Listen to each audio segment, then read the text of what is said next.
Hello,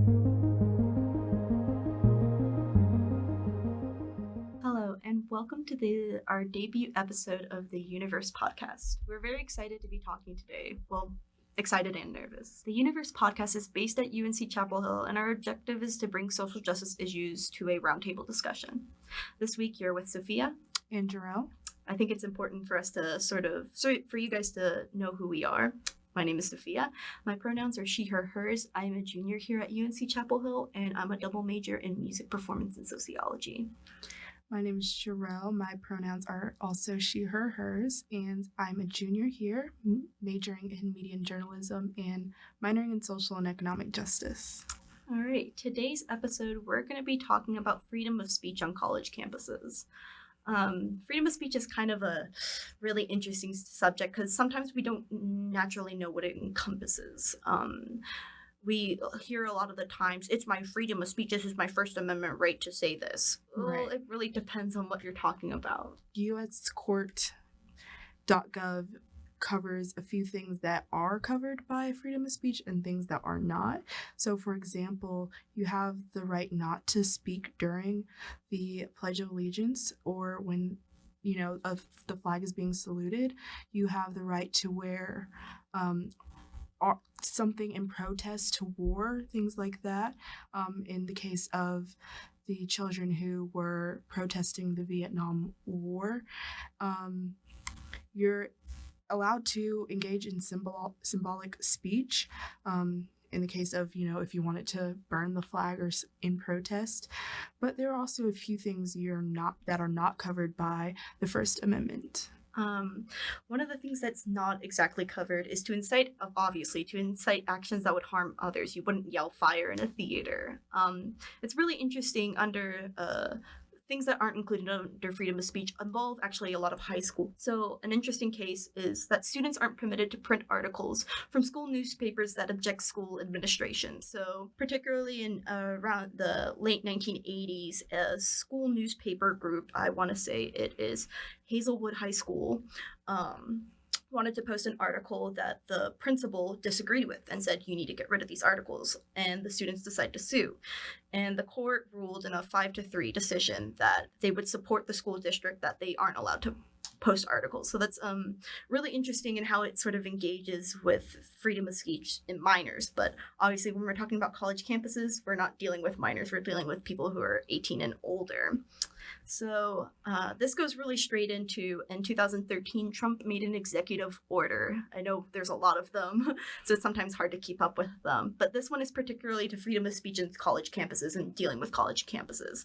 Under Section 2 policy, it is the policy of the federal government to this is really important, engage institutions in a fostering environment that promote open, intellectual, engaging, and diverse debate, including through compliance with the First Amendment for public institutions and compliant with stated institution policies regarding freedom of speech for private institutions. Now, for most of us, it's like, isn't that kind of already a given that public institutions cover freedom of speech in the First Amendment? There's sort of like this backlash, especially because a lot of college campuses are considered a lot more liberal than most communities in the United States. College campuses sometimes have quite a backlash when it comes to a lot of conservative, right-leaning individuals that come to visit campus. So particularly what Trump was sort of inciting was the UNC Berkeley situation with Milo Yiannopoulos. So basically, Milo Yiannopoulos was scheduled to speak at UNC Berkeley, and huge protests broke out. Fireworks clashed with the police, 1,500 plus protesters coming to protest, and UNC Berkeley decided to uninvite Milo to the university, and there was a huge backlash for it.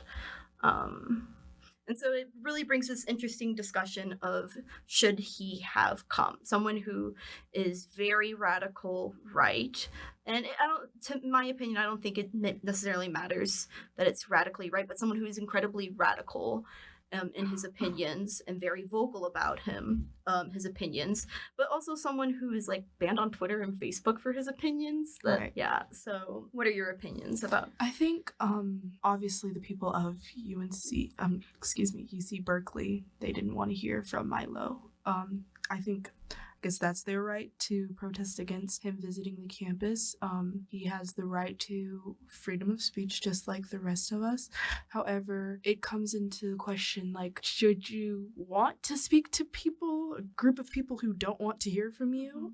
So I think, the students who were protesting or the people of Berkeley, California who were protesting, they have that right.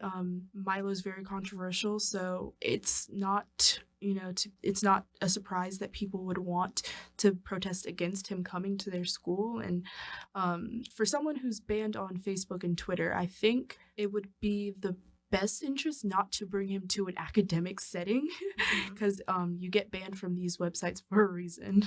I totally agree with that. And I think it's important to kind of understand what his stances are. Like, right can mean, like, right-leaning or conservative-leaning can mean a lot of things. He's highly against Islam, particularly after, I want to say, the nightclub shooting in... it's leaving my head. But after the nightclub shooting... In Florida? Yes, that one. Correct. He stated that not just radical Islamic, but Islam in general is against women and is very homophobic, which I do agree, especially as someone who is Arab, understanding that a lot of the Arab world is homophobic. A lot of the world is homophobic. A lot of the world is also homophobic. I think it's really important to state that it's not just a problem in Islam, it's in a lot of places where things are homophobic. And then being anti-women, I think being women in an Arab world has a different sort of bearing. Like, for example, some people can misconstrue women wearing hijabs as something that's like, oh, it's forcing women to wear these headscarves. No, it's an active choice of a woman to decide to present physically as Muslim, and that's a woman's choice. And while some places do require that women wear hijabs, like in a mosque, you cover your head, and there's also like specific attire across gender and things like that. So that's his opinion on Islam and feminist. Doesn't agree with feminism at all. He says it's a man-hating group. Makes fun of feminists, calling them like dumpy lesbians. People call him out for being misogynistic. He doesn't necessarily see himself as misogynistic, but doesn't agree with the current feminist movement that is growing. And then when it comes to LGBTQ issues, himself, he's a gay man, but necessarily doesn't align himself with the LGBTQ, which is not terribly uncommon for queer people, conservative queer people, to not align them with that. And so that's the sort of stance that he stands on. And when most college campuses, that's kind of like the exact opposite of what most college campuses think. And so his personal response to being canceled at UNC Berkeley is that he said, let's look at. I am just stunned that hundreds of people were so threatened by the idea that a conservative speaker might persuade and be interesting, funny, and might take some people with them. They have to shut it down at all cost.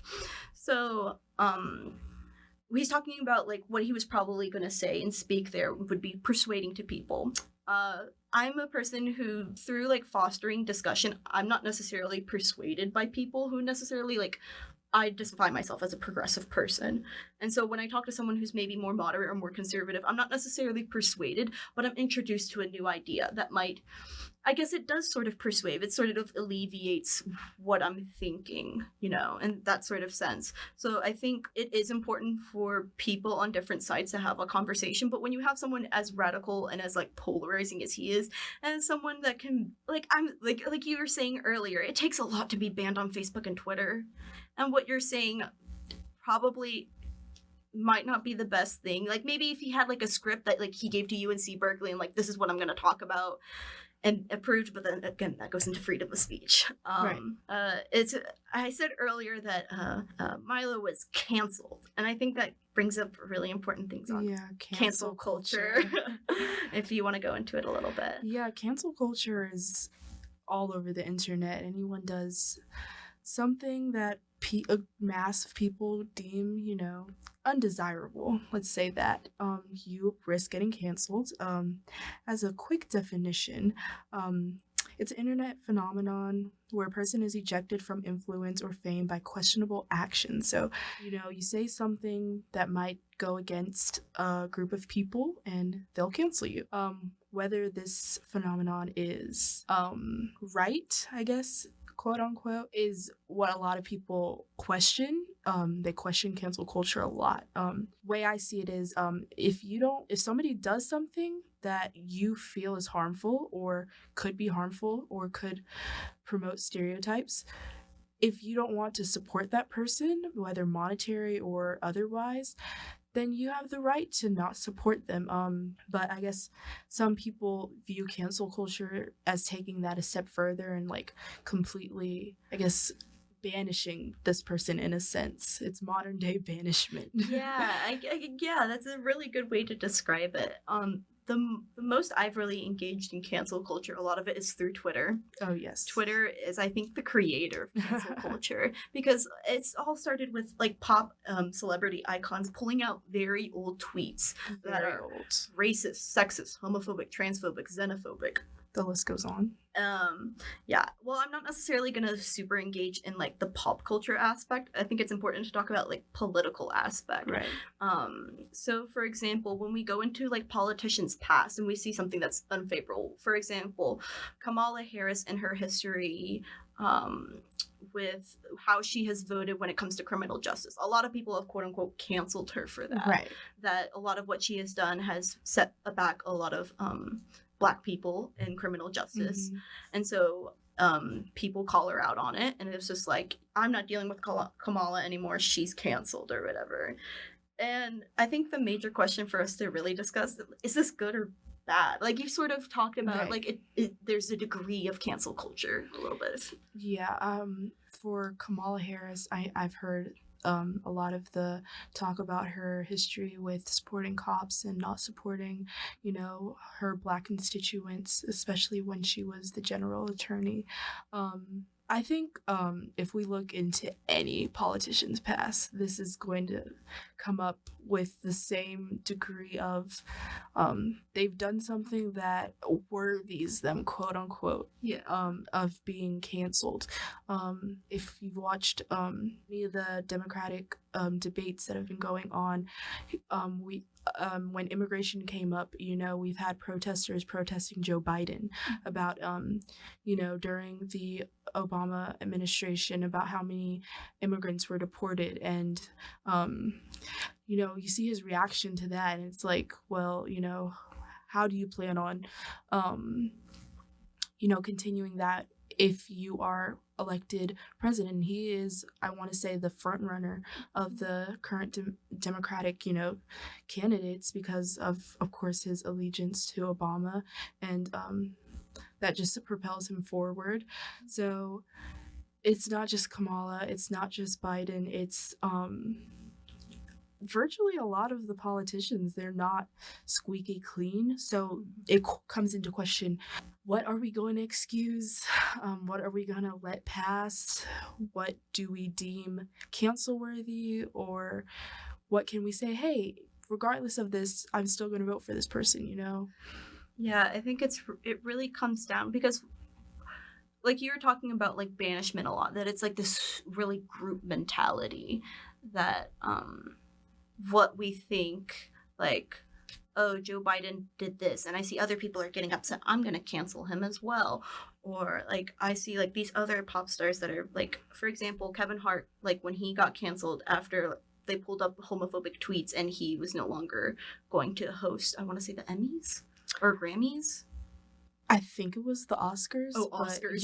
I could be wrong. Okay, but he was rescinded of being a host because of these old tweets. And so people were calling him out for being like, oh, you're so homophobic. But people would also like rebuttal that. He's just like, well, why are you, like, you're telling this about, like, a lot of people were very critical of people constantly canceling Black individuals and not doing the same with white people, white celebrities. And so it becomes like, who gets canceled in that sense? Right, because there's no meter. There's not a level of fairness to it. So I think that's a lot of what people find wrong with cancel culture.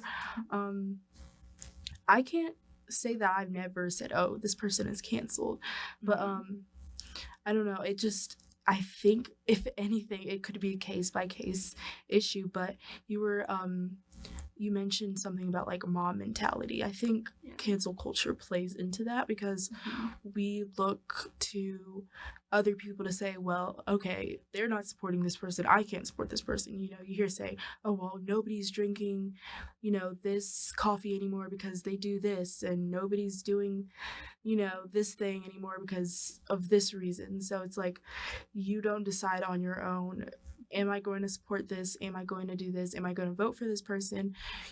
It kind of gets hard too because you're like, well, everybody else is doing this. Yeah.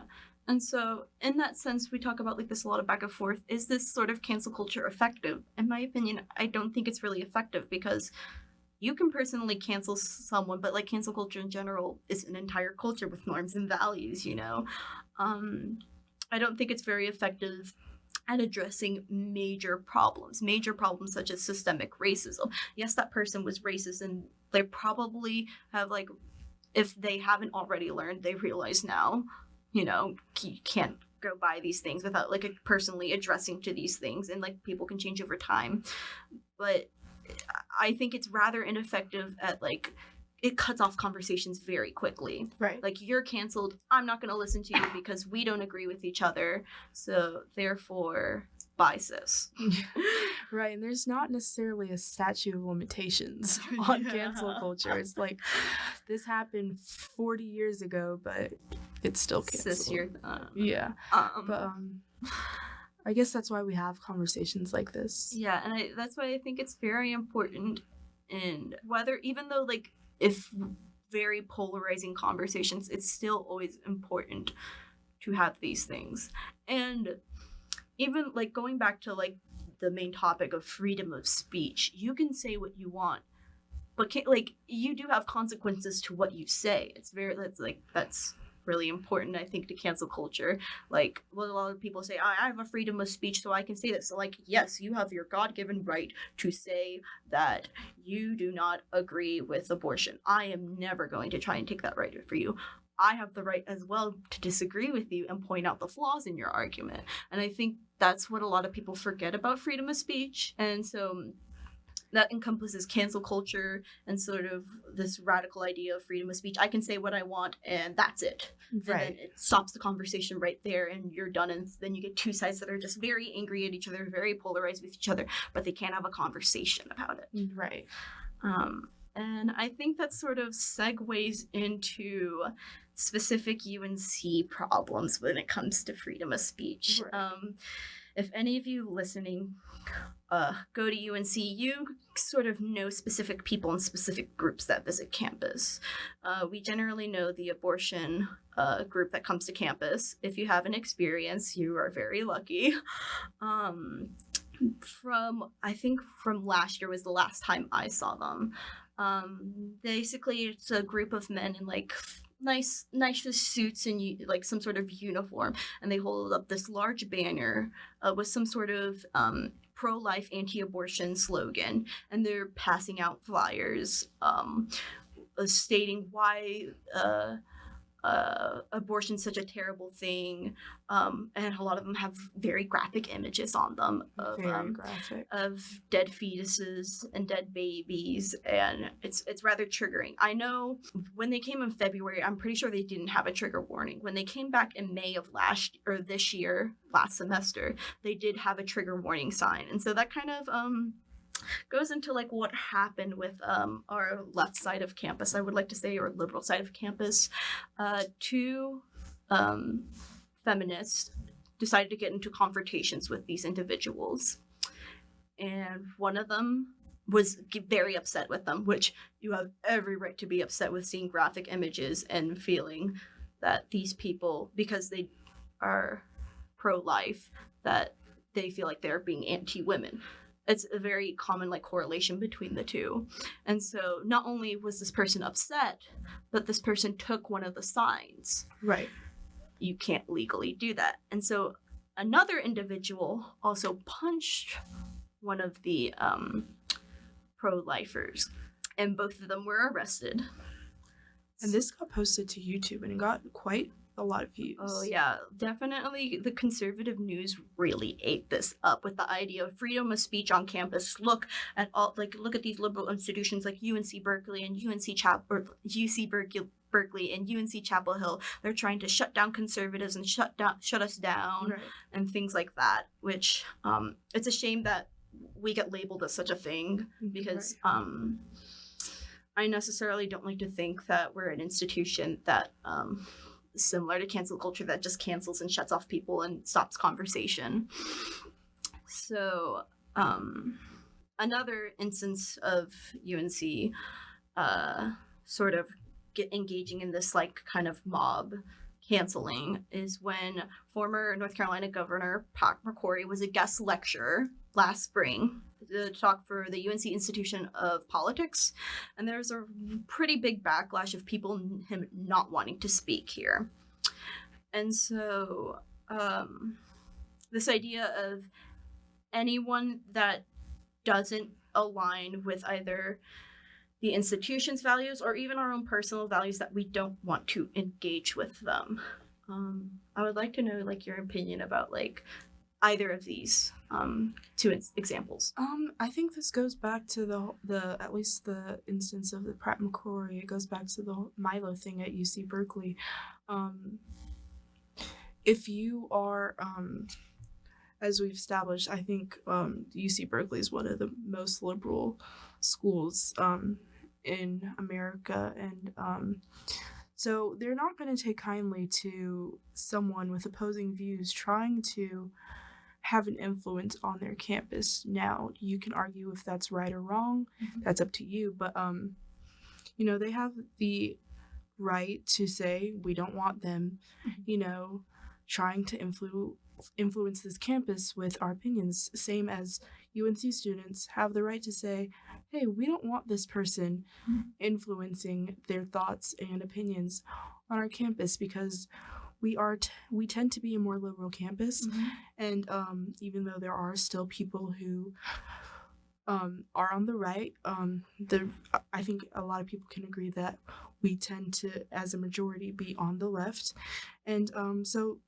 people are not going to really want to hear from, conservative politicians and things like that, because it only creates tension. And again, you can argue whether that's right or wrong, but I think it's an interesting thing, because then in a sense we're kind of silencing the opposition.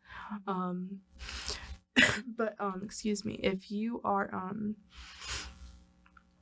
I guess in more of a lecture sort of environment, it's less of a conversation and more of a teaching. We're college students, we go to class I don't know how many hours a day, so we're used to saying, okay, this person's standing at the front of the room, so what they're saying, I guess has to be true. Obviously we're a little older, so we understand when to weed out what's right or wrong, but it gets to the sense where it's like this person is taking a stance of authority, so they are trying to say that they are right and that we should agree with them. So if a UNC student doesn't want to enter that environment with Pat McCrory, then they have that right. Yeah, I think it's like definitely about like personal decision. Like if you don't want to like I hate to like say it in this sort of like matter of fact way, like if you don't want to hear it, don't listen to it.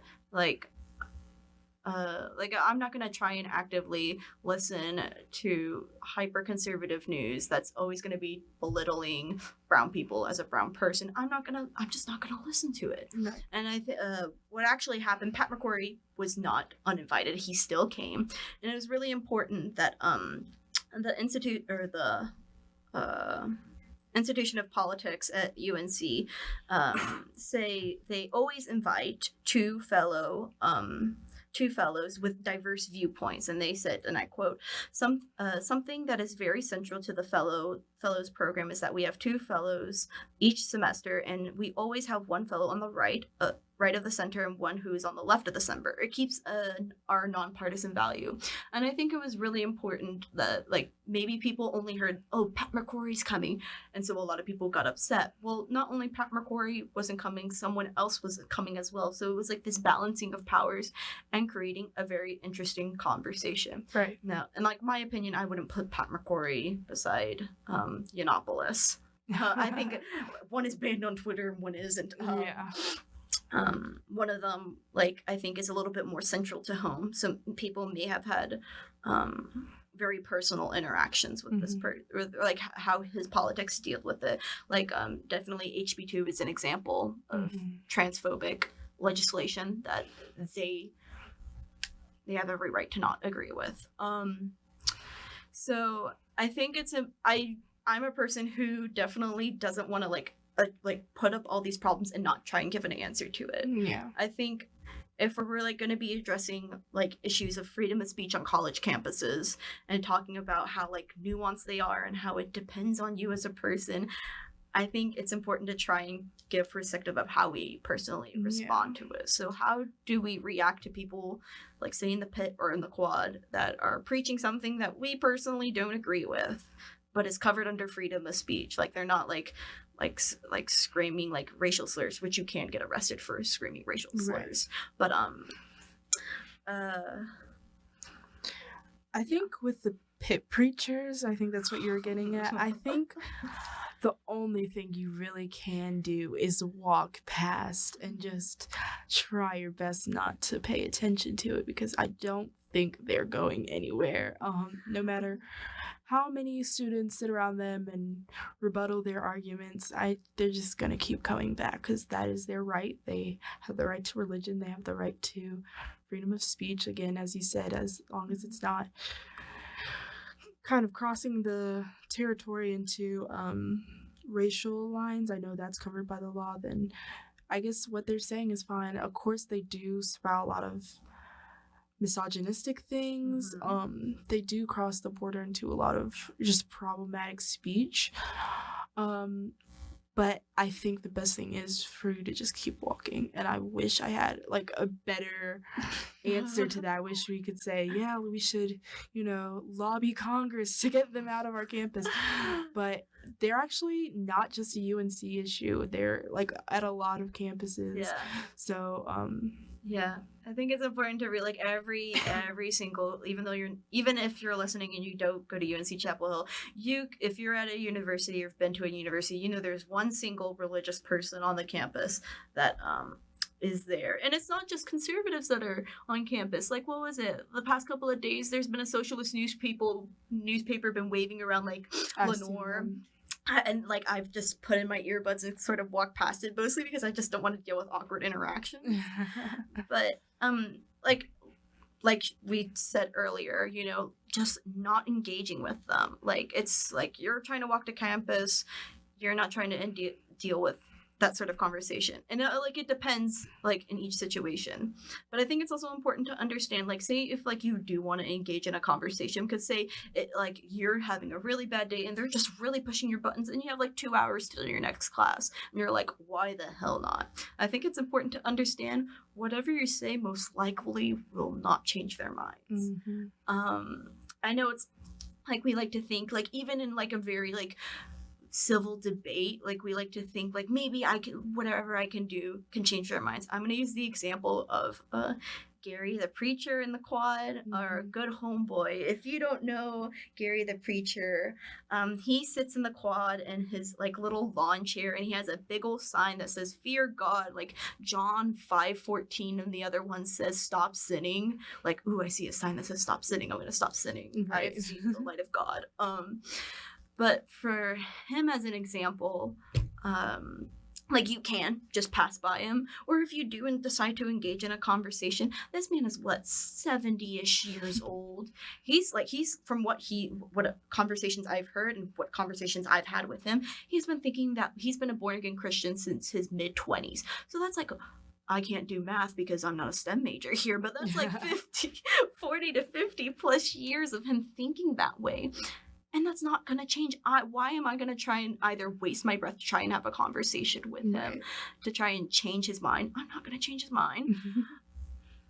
And like to me personally, now this, I am not in any way trying to influence people to not say anything or to not be upset about it. You have every right to, like, he told me, 2 weeks ago that I should go back to the kitchen. Like, yeah, that upset me, but like, I know he's also trolling at the same time. He's sort of trolling. Like, what is it? Like, he also said that basketball is a sin because we take too much pleasure in it. And he knows he's at UNC Chapel Hill. He knows darn well basketball where is our thing. Basketball is life to us. So in that sort of sense, he's also trolling us at the same time. And he knows it's pushing people's buttons. And he loves doing that. And so I would say with like situations like that, troll back a little bit. Oh my goodness.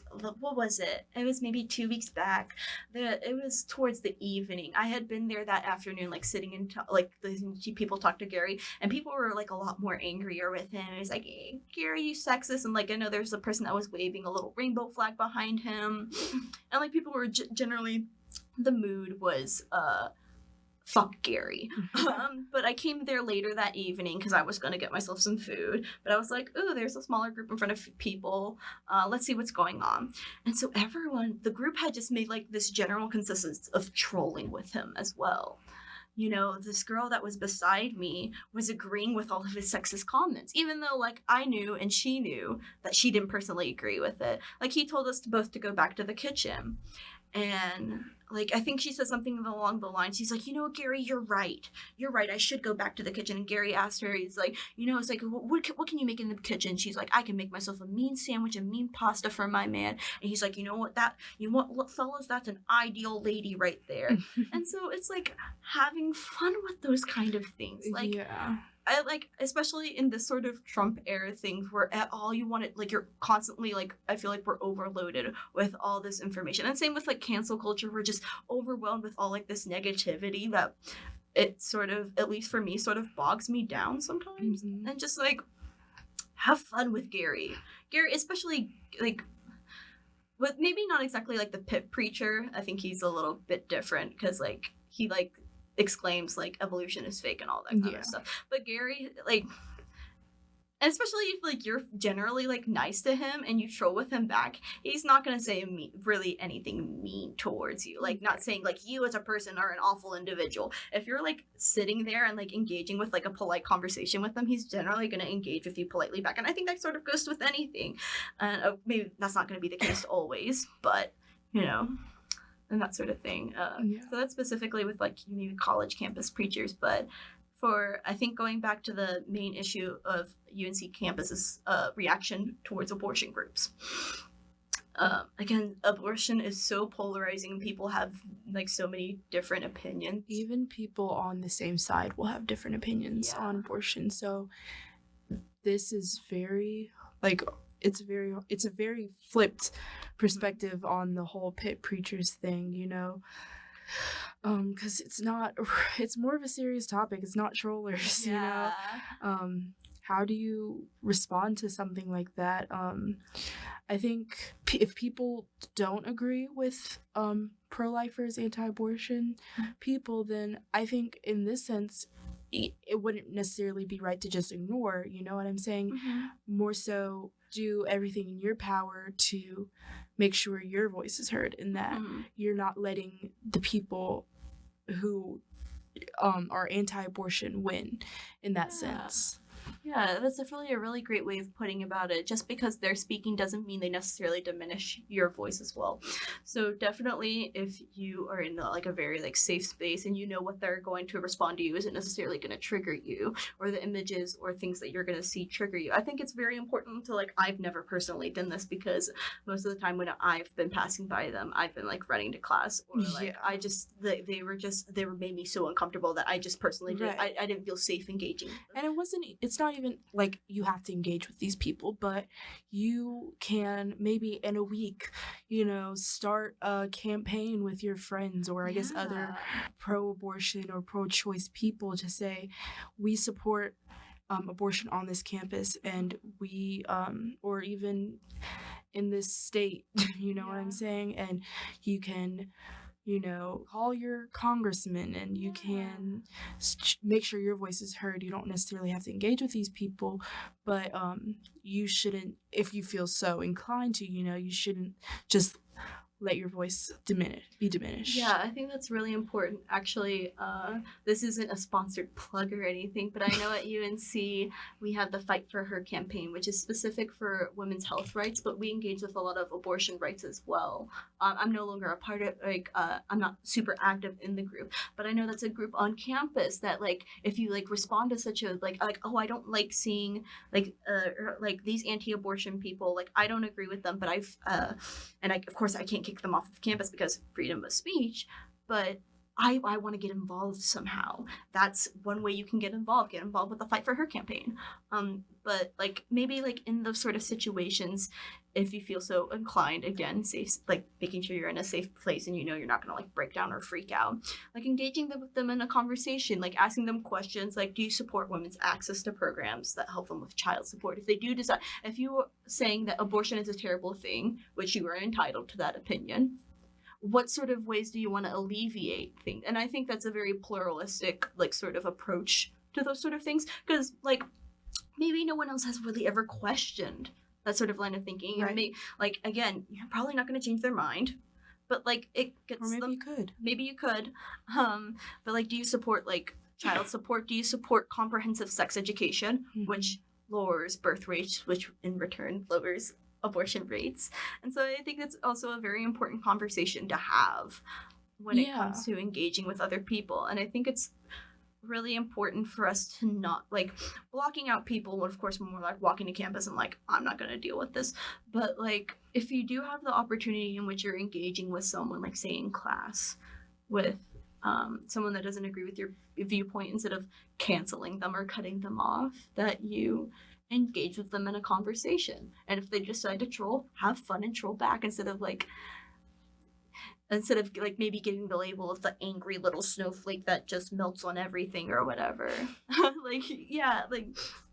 I think it's our personal job that you don't agree with something. Well, here's my opinion on why I disagree with you. And then you start having this interesting conversation and this exchange of ideas. And then it doesn't become as radical anymore. It doesn't become as scary. And I think that's a really important conversation, freedom speech. I think, at least personally to me, it protects that conversation. It will always protect that healthy conversation that you have between two opposing sides. And I think maybe the founding fathers didn't exactly think about it in that way, but think about fostering a safe conversation between two people that will disagree with each other, and that might change each other's ideas. But yeah. Do you have anything else you want to say, Jarrell? No, I think we hit on everything. So that's the end of this episode, but hopefully not the end of this discussion. If you feel so inclined to, have your friend listen to it and exchange opinions about this. Be sure to do your research on some of the points presented in this episode, and feel free to shoot us an email at theuniversepodcast@gmail.com. That's the universe, UNIVERSED podcast@gmail.com with any questions that you may have, or just tell us that you really enjoyed this podcast, or if you have ideas for stuff we want to do in the future. They may get answered in our future episodes. Well, that's it. This is Sophia and Jarrell, with production done by Morgan, and stay versed, y'all.